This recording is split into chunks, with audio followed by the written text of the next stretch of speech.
We're at the Musée d'Orsay, and we're looking at a cast from 1917, the year that Rodin died, of his The Gates of Hell, which is this huge project that the artist worked on for the last decades of his life that he never finished. And in fact, we're not even sure how it fits together because it was found in pieces in his studio.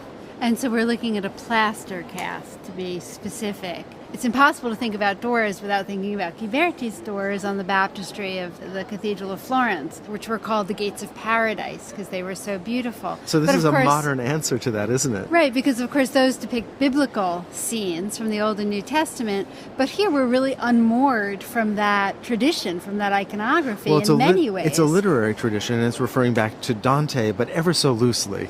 So we have Dante at the top there. Right, he's in the tympana. That's also a standalone sculpture, which is called The Thinker.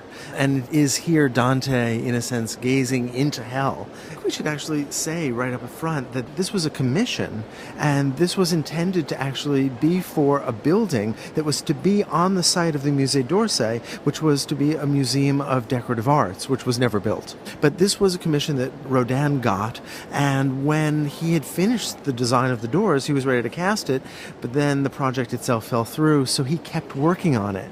And in a sense, the sculpture continued to evolve. You do see so many figures that you recognize as standalone sculptures by Rodin, but the thing that strikes me most is just how much the figures emerge from the background of the doors. And I said background sort of in quotes. And the doors should be in quotes. And the doors should be in quotes, because they could never function anymore. But it's like the doors don't even look like solid forms. They're like vapor from which these forms emerge and spill out into our space. It's almost as if we imagine the surface of those doors to be the surface of the ocean, and sort of waves coming forward, and these figures sort of rising and then falling. Right. And there's this sort of constant sense of motion and undulation. In a sense, form taking shape and then form receding into a sort of indistinctness.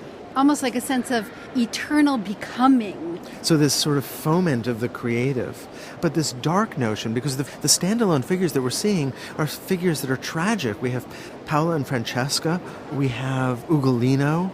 The figures who Dante finds in hell, who are being tortured and punished for their sins on earth. All the way at the top, instead of angels, we have three shades. These are figures that are actually a repeat. So it's one figure that's seen three times, almost sort of cinematographic in a sense, but creating a kind of unified form with, it's sort of a little bit difficult to see from below, but with shoulders that actually create a flat plateau and three arms that sort of pull downward and pull our eye down into the gates themselves. I'm so reminded of Michelangelo when I look at all of these figures and the expressive power of the body, especially the male body, and also the way that some of the forms are fragmented reminds me of looking at ancient Greek and Roman sculpture.